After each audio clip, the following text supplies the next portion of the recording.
Miller time is up, apparently, but time has been set for the OHL and the AHL. Welcome. It's Thursday afternoon, and this is the HockeyDebates.com podcast. Welcome in. I'm your co-host, Bob Duff, as always, joined by my Hall of Fame co-host, Kevin Allen. And today we're welcoming an esteemed guest in himself, and Ken Campbell, the astute writer for the Hockey News. And we're actually going to have some breaking news to talk about here.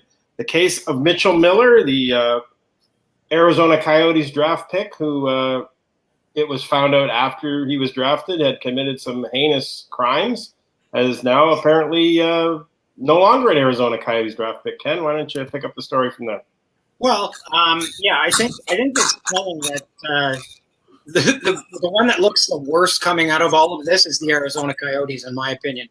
Bob, you had mentioned that the story broke on Monday. In fact, teams knew about what this kid had done, and I'm not going to go over it because I don't want to dignify what this young man had did, what Mitch Miller had done. But suffice it to say, he bullied a black, developmentally challenged kid in his school for a period of about 7 years, and did some very quite heinous things to him. And there were teams that knew about it, and I talked to some scouts that said we took this guy off our list because of this incident. So, now the Coyotes are backpedaling. They're saying, it doesn't align with their values. And, now that they realized how much it impacted the family that was involved, they're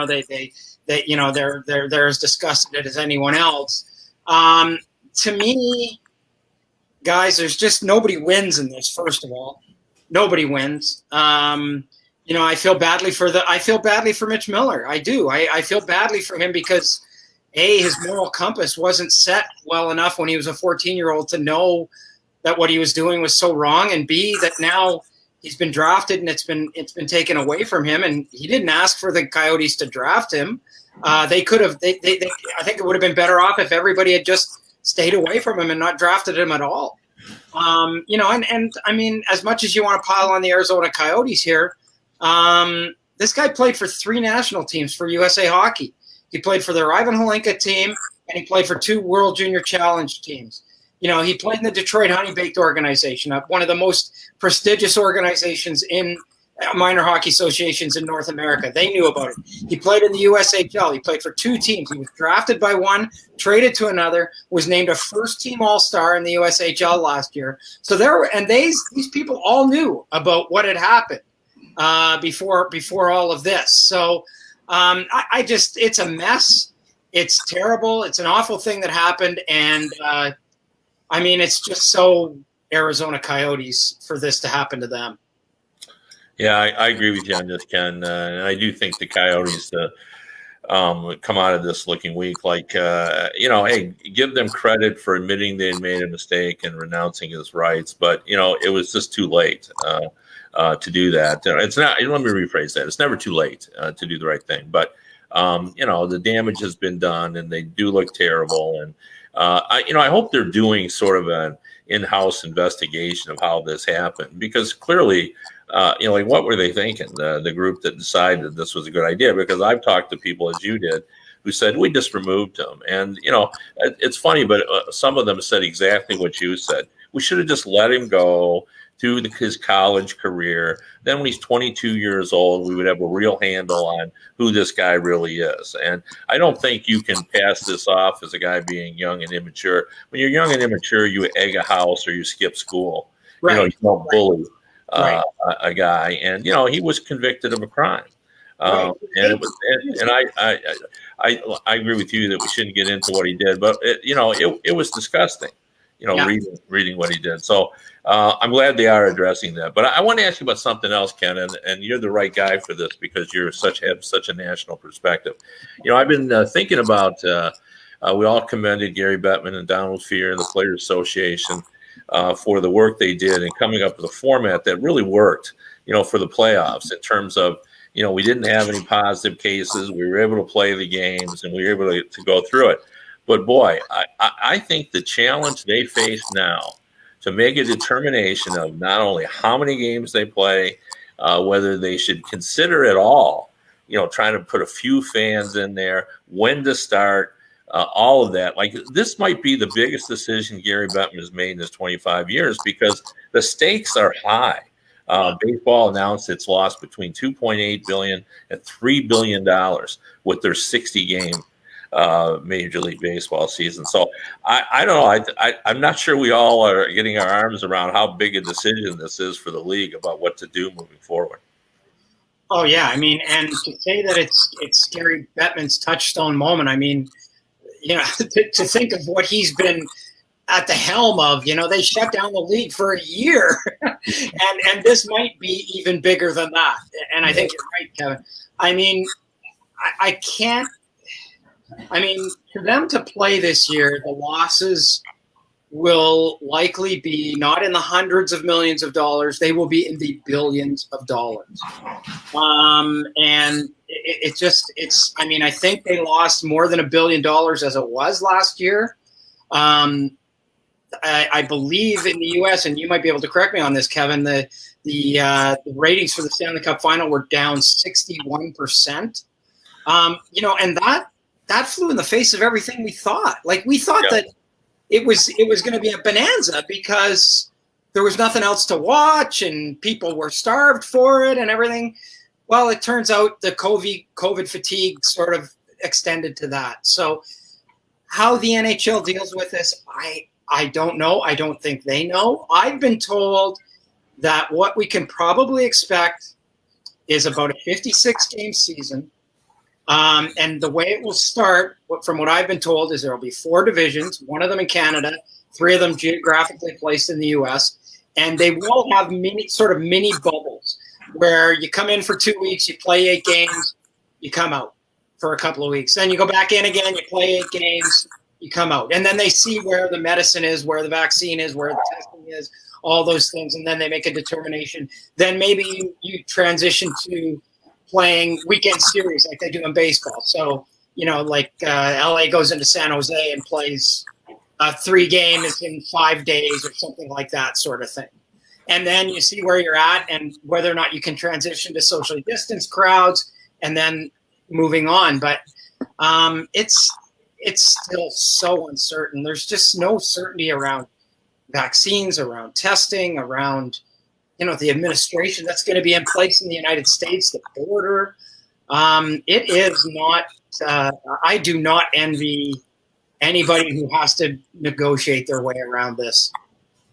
Yeah, I mean, a lot of the rec leagues locally, what they're doing is they're having 2 teams play each other all their games for the season in a row so that they're only facing each other on the ice. And if either team has an incident where someone tests positive, then they only have to shut down those 2 teams. So as you say, Ken, maybe the idea is you go to a baseball format and maybe the Vancouver Canucks go into Edmonton and play 4 games in a week. I mean, if there's no fans in the seats, you aren't going to have people complaining, well, why don't I want to go see the Canucks again? Because they're not buying tickets to the games anyway. But maybe that's the way you get around it. And then, you know, should a player test positive, then you're only shutting down the Canucks and the Oilers. You're not shutting down the whole league.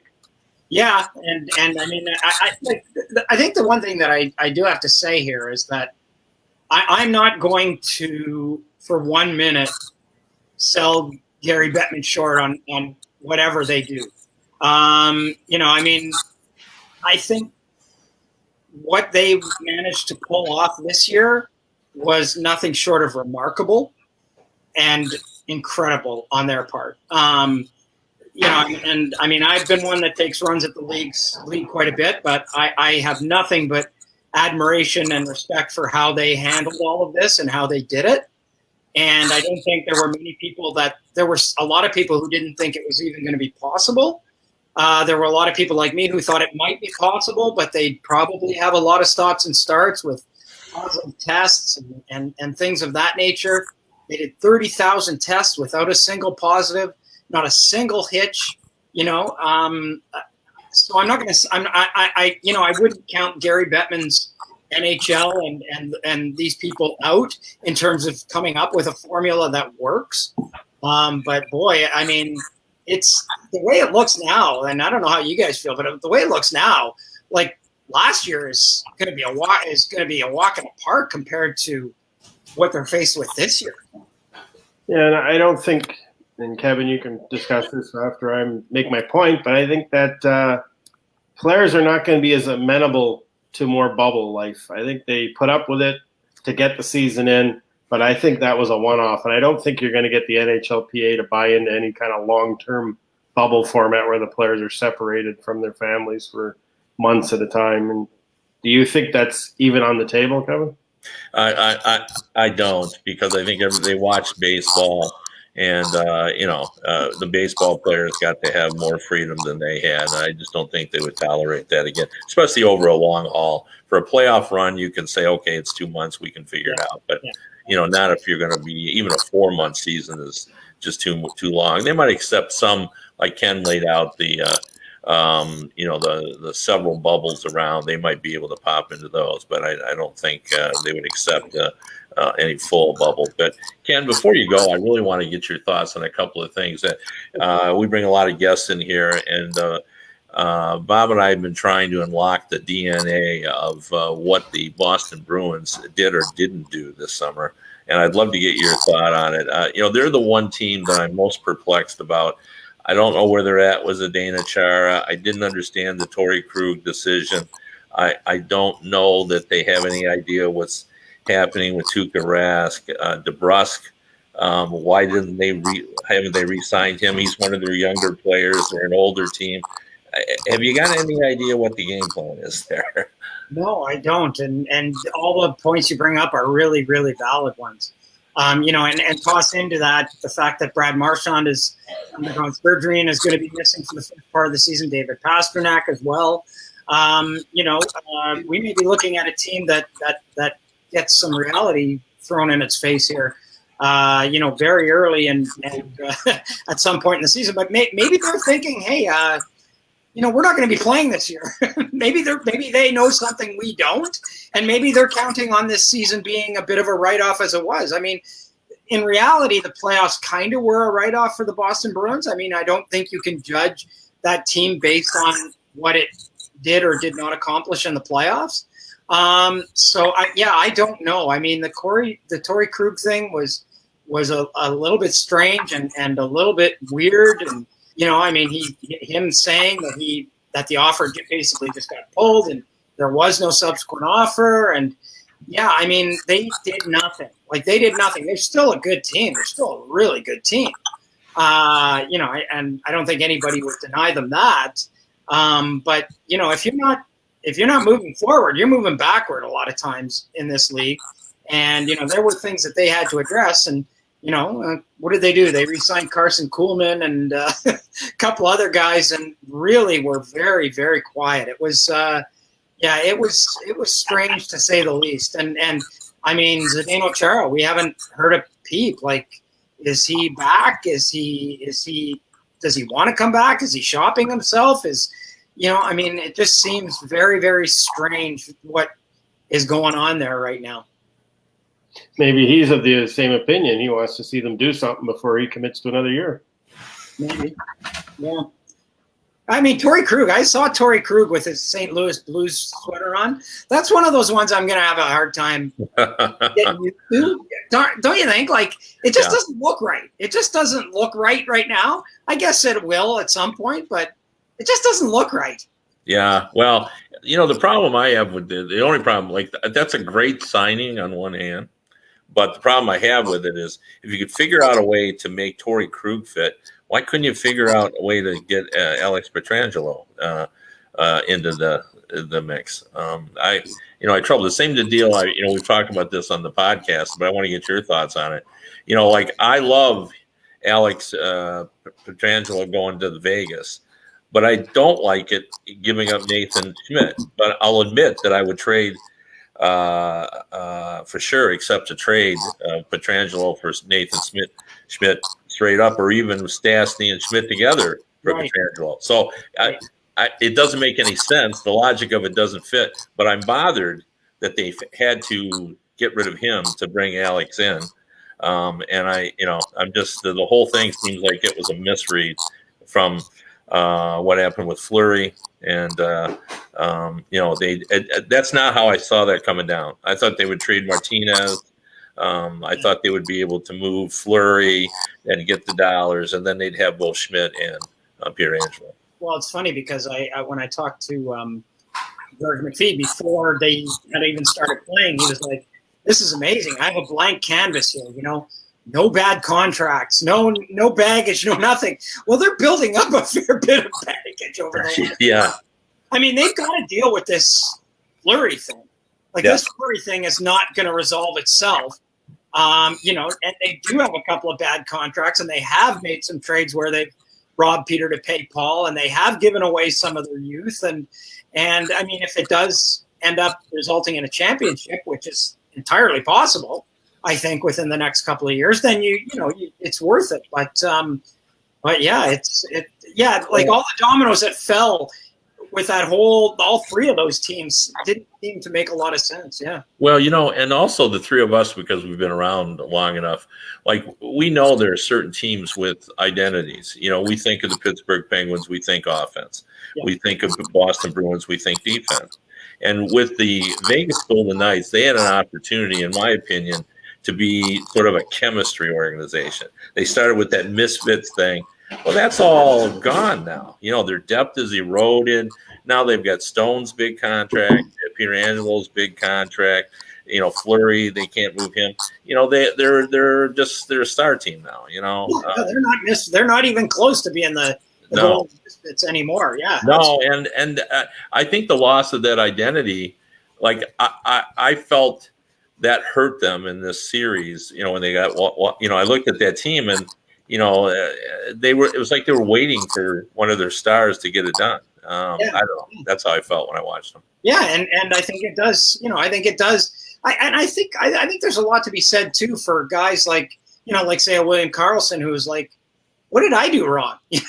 All I did was score 40 goals in my first year.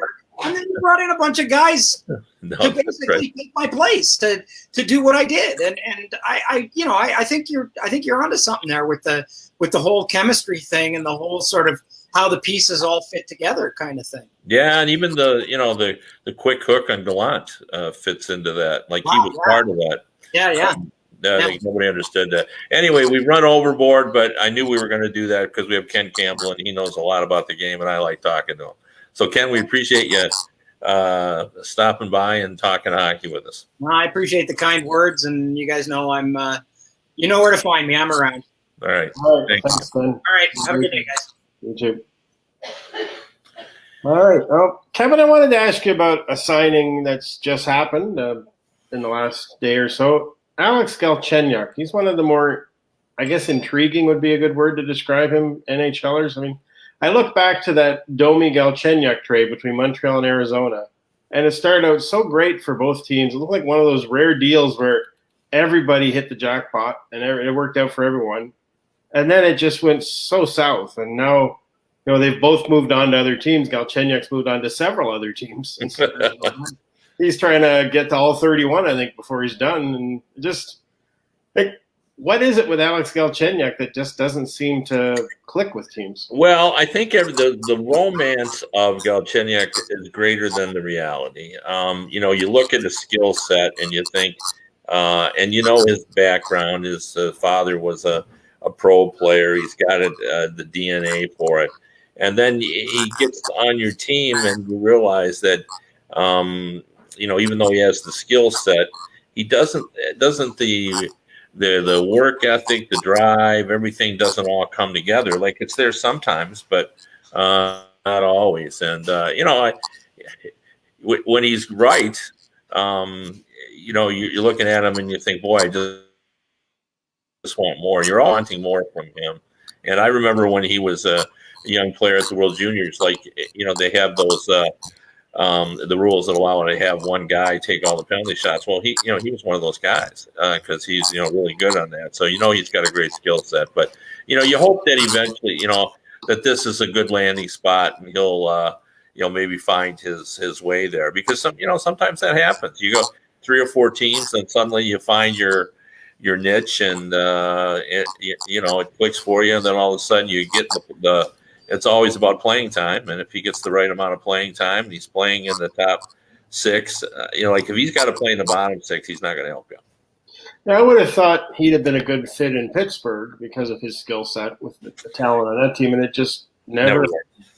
Yeah. And there's some trades you think this is going to be especially with Pittsburgh's history of going out and getting guys that maybe it didn't work out with other teams and having it click for them there. It didn't seem to ever match. Like right from the get go, it just looked like a bad move. Yeah. Yeah. Well. But he's an example of the fact that everybody thinks that free agency is closed, but there's still a lot of players out there that are worth having. And if you're a team that needs offense, like he looked at worth a shot. What was his? I didn't see his contract. What did he end up getting? I didn't see it either, to be honest with you. No, okay, it's not that big a deal, but. I'm sure it wasn't as much as he would have thought he was going to get when he was looking ahead to think, boy, I'm going to have my shot in an open market. Yeah, it's interesting how many, still, as you say, some fairly skilled guys out there that haven't even got a sniff from anybody yet. Is this another element of the uncertainty of the season that teams, you're going to pay for the stars no matter what. But now the second tier guys, it's kind of like, the teams are waiting for that other skate to fall, so to speak, and see, when are we going to play? What, and how much money are we going to have? And, let's not strap ourselves by locking ourselves into contracts for guys that, would help us, but aren't difference makers. Yeah. Yeah. And, I sometimes wonder too, I had just had this conversation with someone about, are the Nashville Predators being smart by sitting on all this cap space, not making any moves, instead of going out and saying, well, look, this is our list. We'll have to, get a score from this list. They're just waiting it out because there are so many teams that still need to make some cap moves, in particular the Tampa Bay Lightning, and, waiting for them to say, all right, whoever will take Tyler Johnson, 4 years remaining, and for the Nashville to say, yeah, we'll do that if you'll do it for $4 million. So you'll eat $1 million on the contract. We'll take a first round pick and your best prospect. Maybe they're waiting for something like that. And Tyler Johnson 2 seasons ago scored 29 goals. So the Nashville brings him in at $4 million, 4 years. You're okay with that, if you can get them to eat $1 million, they may insist that you got to take all 5. Meanwhile, you get the first round pick and their top prospect, and you slot him into your second line, and off you go. So, there is some strategy to sort of waiting in. It's sort of like in poker when if you've played and there's always someone at the table that doesn't play very many hands and just kind of waits in the wings, and then when he waits and sees them, guys just, if you're playing Texas Hold'em, guys start falling out, then suddenly they're there and they've got all their chips, and it's they can do some things because they've been careful and conservative. Well, maybe that's Nashville. Yeah, I mean, it is a year where having some cap space could be very rewarding to teams because, as you say, teams are going to have to dump salary at some point. Yeah. Somebody's going to have to trade a guy they didn't want to trade just to get under the cap. Yeah, I mean, just think already, Devin Taves, for the Islanders to give him up, a player that Lou Lamoriello admitted that he just loved, and a prototypical defenseman for the modern game, the skating game, the speed game, the first pass style defenseman who can skate with anybody. And when you can skate, this is one of the things that's sort of lost, I think, not to the fans that played the game, but great skaters. It's not just offense they help. Great skaters can be great defenders because they can get back and cover up, and speed is as much of a disruptor to an offensive flow as anything. When you're trying to break in the offensive zone, but they've got a defense with great speed who can close a gap quickly or so forth. That's a real help as well. And I think Taves is one of those guys. I think he uses his speed as a defender as well as he does as an offensive player. Yeah, you think of someone like Sergei Fedorov. I mean, he used his speed so effectively in a defensive role. He used to, people would ask him, why didn't he get more points and that, and he would always look at them puzzled and say, well, the job is to keep the puck out of your net, and that was his first mission every night. He said, was to make sure we didn't get scored on. He said he didn't want to come out of the shift with a minus, so he was always focused on, and then his point was, if you take care of your own end, that creates offense because you've got the puck now and you're attacking them. Well, that's also true, and that also leads me to a memory that I have talking to, if you look back at the great Russian players, a lot of them didn't have a lot of points, or they had fewer points than you thought they should. Fedorov was sometimes like that. Larionov, Fedorov had a couple of really good seasons, but Fedorov was kind of an old school Russian player, even though he was a modern player. But he respected the traditions of the Russian game, and one of the traditions of the Tikhonov era was, once you got the game in hand, you shut her down. What I loved about Wayne Gretzky is when he had 4 points, he wanted 5, and when he had 5, he wanted 6, and when he had 6, he wanted 7. He didn't care what the score was. He was just driven to be the best. Well, the Russians didn't think like that. If they had a 2-goal lead, Larionov was skating around just having his stick wrapped around your midriff, trying to prevent you from getting anywhere. And Fedorov was the same way. And a lot of those Russian players and that era just, they just didn't open it up. They just weren't driven to accumulate points. They don't celebrate point getters in Russia the way that we do in the NHL. I can remember Larionov telling me when he was at the Wings that he said, a Russian will never lead the NHL in scoring because we're taught to play defensively, and we're taught that's the most important part of the game. So that's how their DNA was wired in that era, was like shut the other team down, stop them from scoring, and then create offense from that. Yeah. Well, I remember too a conversation I had with Jaromir Jagr early in his career, and he said that the greatest,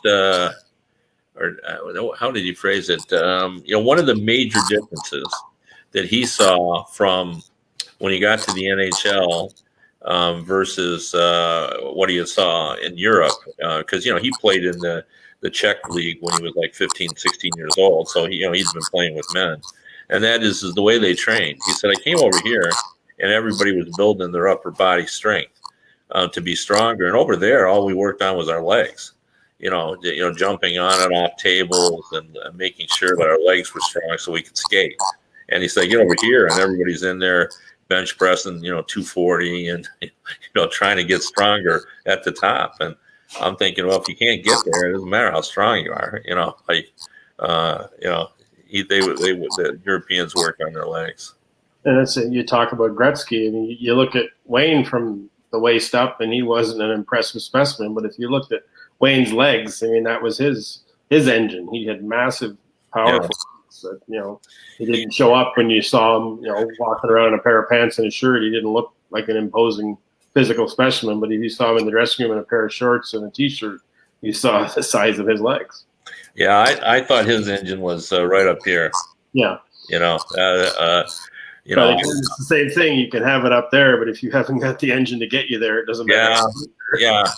He wasn't blazing fast, but he was smart. Like, he understood the seams of a defense and the misdirection and setting up. Like, he was the first player, obviously, and it's funny. Like, I would never tell this story when he was playing because everybody knew it. But now there's, you got to be 40 years old to have seen Wayne Gretzky play in his prime. But, he used to set up behind the net. And the reason he did that is he realized that the net was, you could use as a screen, your screen. So, if they went one way around the net, you'd run out the other side. And it seemed simple. But back then, it was revolutionary. People didn't do that, didn't set up behind the net to kind of create things because, the feeling is you can't score from back there, although now we can because we do that lacrosse thing and flip it around. But back then, nobody was scoring from behind the net. But Wayne could do a lot from back there. reminds me of a story I heard. Roger Nielsen was coaching in Peterborough, a guy I knew that played for him in Peterborough. Roger brought his dog out on the ice one afternoon at practice, and he had a player go behind the net, and he put a bunch of pucks back there, and he put his dog in front of the net. And he said that he would throw the puck in behind the net to the player, and the dog would chase in to get the puck, and the player would skate out the other way. Well, he did this 2 or 3 times, and then the dog wouldn't go back behind the net anymore and chase him because the dog realized he wasn't getting the puck. So Roger turned to his team and said, "How come if my dog can figure this out in 3 tries, you idiots keep chasing the guy behind the net?" Well, you and I as dog owners certainly understand that sometimes dogs are a lot smarter than the rest of us. So I get that. So, and we are out of time. As always, we've talked more than we have time for. We'll be back again with you on Tuesday for more of the hockeydebates.com podcast. Our special guest on Tuesday will be Canadian Olympic goalie and 2-time gold medal winner Sammy Joe Small will be with us, and we look forward to having you join us. This has been the hockeydebates.com podcast. I'm Bob, and he's Kevin, and we'll see you on Tuesday.